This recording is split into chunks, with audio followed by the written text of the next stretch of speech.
Bila melihatnya hijau dedaunan, sejuknya hembusan angin di sela pepohonan, kita tidak akan menyangka bahwa tempat ini adalah tempat menggembleng santri-santri calon penghafal Al-Quran. Dengan suasana seperti ini, mungkin semua orang akan betah berlama-lama di tempat ini. Apalagi bila kita melihat betapa semangatnya para santri melantunkan ayat suci Al-Quran diiringi lantunan musik alami dari dedaunan yang ditiup angin.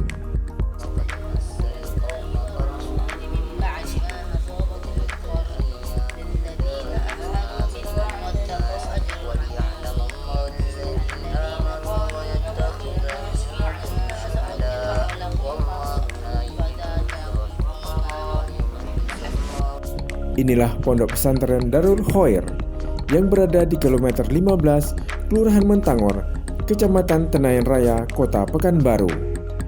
Mungkin belum banyak yang mengenalnya, karena memang pondok pesantren ini masih terbilang baru berdiri.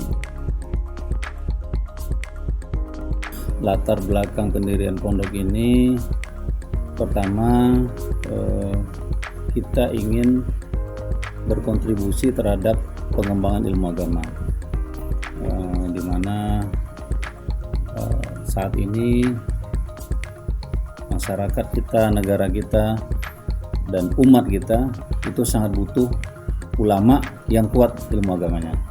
Nah, kami beserta para pendiri lainnya sepakat untuk berkontribusi di situ, berpartisipasi di situ, fisabilillah. Nah, kedua, alhamdulillah ada orang-orang yang diberi Allah rezeki dengan adanya tempat ini itu bersedia untuk berproses untuk memaksimalkan tempat ini, yaitu menjadi sekolah pendidikan agama. Awalnya direncanakan sebagai rumah tahfiz ya, Tat, ya. Namun dalam proses diskusi, dalam proses dialog, dalam proses pematangannya, kita ingin lebih dari sekedar rumah tahfiz. Dalam hal ini mencetak ulama yang berbasiskan lembaga formal, yaitu sekolah. Maka dipilihlah Aliyah. Kenapa Aliyah? Pertama, kita melihat tamatan Aliyah sudah cukup matang lah, baik secara mental maupun psikologis dan juga fisik untuk tampil di tengah masyarakat. Akan berbeda dengan tingkatan sanawiyah. Jadi kalau Aliyah sepertinya sudah lebih dewasa. Kemudian kedua, kenapa juga Aliyah? Kita ketika mengembangkan pondok ini bekerjasama dengan Yayasan Al-Qusairiyah. Yayasan Al-Qusairiyah itu sudah memiliki sekolah sanawiyah di Pakning, sehingga nanti ada hubungan korelasi antara yang tamat dari sanawiyah nyambung ke aliyahnya di sini, Tat, ya. Nah, jadi ada korelasi hubungan dan tindak lanjut, sehingga yang dari sanawiyah naik ke aliyah di sini di Pekanbaru. Nah, kemudian ketiga, karena di samping aliyah negeri yang lain yang sudah banyak, yang sudah ada, kita lengkapilah dengan pondok pesantren. Karena dengan pondok pesantren, kurikulum yang dijalankan oleh santri ataupun siswa itu bisa lebih maksimal. Kalau di sekolah pagi saja, malamnya kosong. Kalau di pondok, mereka akan dibina 24 jam kasarnya. Mulai dari pagi sekolah formal, pelajaran formal, termasuk juga pelajaran khas kepondokannya.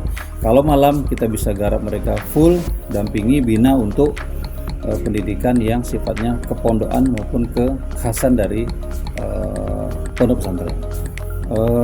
Pondok pesantren mungkin kita sudah lihat lah di banyak tempat ya, masing-masing memiliki keragaman dan kekhasannya masing-masing. Kalau pondok pesantren Darul Khoir ini insya Allah akan fokus dalam mencetak dai, mencetak alim ulama yang pendakwah. Nah, karena banyak juga fenomena dia sekolah agama tapi dia tidak mampu mendakwahkan ilmunya. Nah, kalau di sini di pondok Darul Khoir insya Allah akan memfokuskan tamatannya itu sebagai dai, sebagai pendakwah. Jadi dia memiliki bekal ilmu agama, baik itu hafiz Quran, hafiz hadis, kemudian ilmu-ilmu bersanad lainnya yang berasal dari kitab klasik, kitab kuning, lalu dia dakwahkan keluar. baik itu dalam konteks fikihnya, konteks bacaan Quran, ataupun konteks lainnya. Jadi intinya bagaimana tamatan dari Darul Khair fokus menjadi pendakwah di tengah masyarakat, plus harus memiliki bekal akhlakul karimah. Jadi diharapkan bisa menjadi panutan lah di masyarakat, karena kan cita-cita kita melihat baginda Rasul mendakwah, kemudian juga bisa menjadi panutan bagi masyarakat. Mungkin gitu fokus dari Darul Khair. Kalau pendanaan kita bagi saja menjadi dua. Pendanaan pertama yang berasal dari santri, tapi ini dikategorikan kita lihat santri yang mampu. Bagi santri yang tidak mampu, kita carikan donatur dari luar. Donatur dari luar ini maksudnya bukan berasal dari santri. Donatur dari luar santri ini pertama dari dalam pondok sendiri. Jadi pondok ini juga memberikan beasiswa untuk santri-santri yang ada. Dan alhamdulillah untuk santri angkatan pertama ini bulanannya semua dari donatur. Bahkan uang pangkal itu sudah ada yang dibantu dari tabungan wakaf umat TWU yang bekerja sama dengan Ustaz Abdul Somad, juga ada di sana. Kemudian beberapa lembaga Al-Muntada juga ada di sana katanya. Tabungan wakaf umat TWU sudah memberikan donasinya, wakafnya untuk salah seorang santri kami full uang pangkalnya. Gitu. Di samping tadi ada yang dari santri, orang tua santri, bagi yang mampu, bagi yang tidak mampu kita carikan donasinya, wakafnya. Dan untuk beasiswa seluruhnya saat ini yang ada di sini sudah tidak bayar beasiswa, alhamdulillah. Qadarullah, pas pembukaan pondok ini kita diberi ujian oleh Allah dengan pandemi COVID.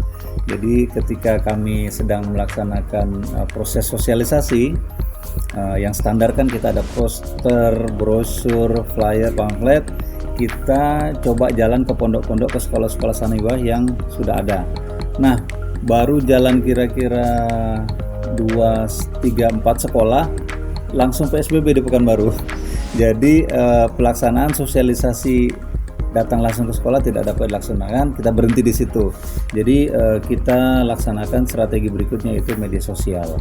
Nah, di media sosial inilah kita manfaatkan medsos yang ada, baik dari pihak sekolah ada media sosialnya, dari personal guru ada media sosialnya, dan juga dari teman-teman kita, dari Ustadz yang ada, kayak misalnya kemarin Ustadz Abdul Somad menyebarkan juga melalui Instagramnya, melalui Facebooknya. Kemudian ustadz-ustadz yang lain juga menyebarkan, sehingga itu alhamdulillah lah memberikan sosialisasi, menyebarluaskan sosialisasi tentang pondok, dan akhirnya ada santri yang masuk ke sini di angkatan perdana ini.